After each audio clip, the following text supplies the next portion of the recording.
Right now, time to check in on the latest buzz in the entertainment world. Liz and Mike from 105.1 The Buzz joining us live right now. Good morning.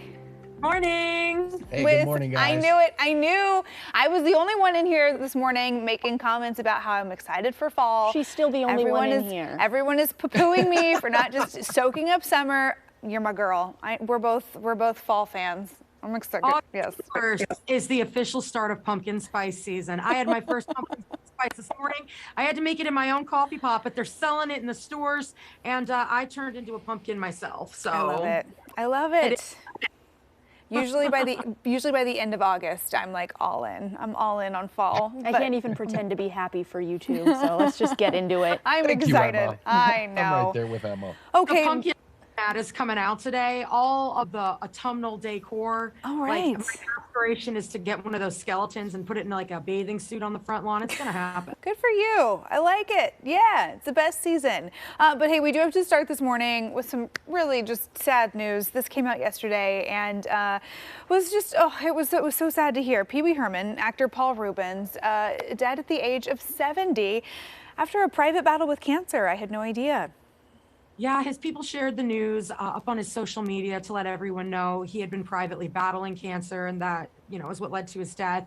I'm going to be very candid here and let Mike kind of take over, because I'm too young to remember Pee Wee Herman, and I don't know if you guys are in the same boat as me. Like, I vaguely remember it from childhood, but there are so many huge fans from the Pee Wee Herman days. Mm-hmm.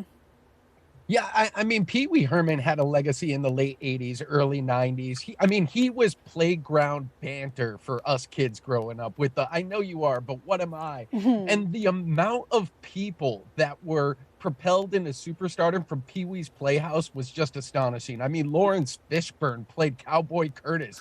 Phil Hartman helped create Pee Wee's Playhouse, and he was Captain Carl. Rob Zombie was a production assistant on the show. John Singleton was a security guard on the show. There were so many people propelled just from that TV show that we forget about that. It really speaks to Pee Wee's legacy as to what it is. Absolutely. The legacy, it's not going to go away anytime soon. Yeah. I know you are, but what am I? It's still the best comeback I've ever heard. Absolutely. Well, I know Liz, Emma and I are probably in the same boat. We're 90s babies as well. And so I didn't grow up watching it as it was new and coming out, but I remember watching some of the old clips and specials, and he was such a he really was a comedic genius. He was out there just going in his own lane, doing these things with Pee Wee Herman that were just so silly, so off the wall, but just brought joy to so many people. And I think you could see that by the just overwhelming response on social media yesterday. Oh, yeah. And another thing about Pee Wee, too, is Pee Wee Herman was the comedy for the kids. But Paul Reubens, if you ever saw one of his stand-up specials, not good for kids. Yeah. All right. That sounds more my speed. I'm going to look that up after work. Yeah.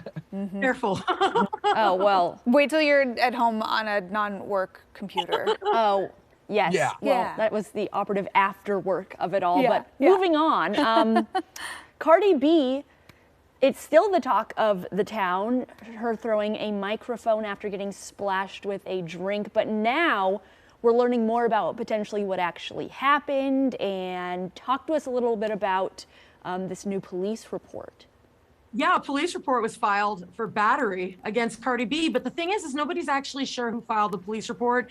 If it is the lady in question who tossed the drink, if it's the person that got hit with the microphone, because the person who got hit with the microphone is not the one that threw the drink. Right. And it just kind of poses a question of, like, can she argue self-defense?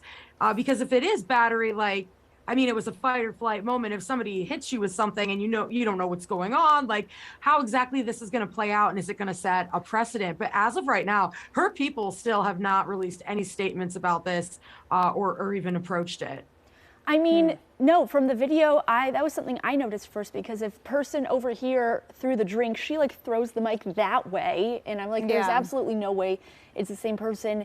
There's also videos of maybe her asking fans to throw drinks at her, but not at her face. It's like a whole thing. It's very, it's messy. It's messy. Yeah. Cardi B also can definitely hold her own. It's not like she was holding back the things that she was saying after it happened. So I don't know. It makes me wonder. We've seen so many of these instances just in recent months of like fans throwing things on stage during concerts of all different sizes and crowd sizes. And I just wonder, like, at some point, is this going to change the way that concerts are set up? Are we going to have less access to stars or to live music because this just keeps happening? I don't know. You have to put like that netting up, like when you were a kid and you played softball and you threw the ball at it and it bounced back. But that's the thing. Why are people wanting to throw things? I have never, in all of my intrusive thoughts, ever had the overwhelming urge to go, you see that celebrity? I'm going to try to hit him with this. Like, what is that thought process? Like, go home and throw something. Work out those emotions somewhere else. Yeah, I don't get it. It's definitely strange. I don't like it. I don't think anyone likes it. But we'll see how this all plays out, and hopefully no one gets hit anymore. I know. I'm worried someone's like actually going to get really hurt. We've already seen it happen, but yeah. Right. I said it yesterday. I'll say it again. If you're going to throw something on stage, undergarments only, and not at Cardi B. There you go. All right. Thanks, guys. We'll see you tomorrow. Have a good one. Bye, friends. Don't forget you can listen to Liz and Mike every weekday morning on 105.1 The Buzz.